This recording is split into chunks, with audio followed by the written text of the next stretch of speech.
So my now fiance and I met when we were 13 years old through a group chat that my best friend put me in, and we instantly clicked. We became inseparable and were best friends for about 2 years before we got together when we were 15.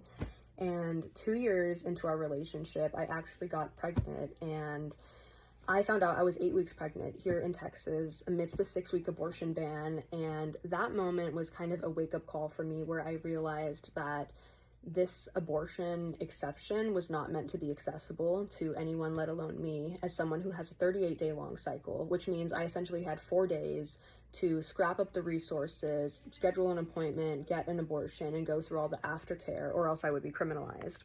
And that, combined with the fact that I tried for years to access hormonal birth control and was constantly brushed off by providers and essentially invalidated, really made me realize that the political climate here in Texas was never meant to be pro-life. It was never meant to be accessible and have people have autonomy over their reproductive decisions, whether that was not having a child or having a child and choosing how you get to raise them.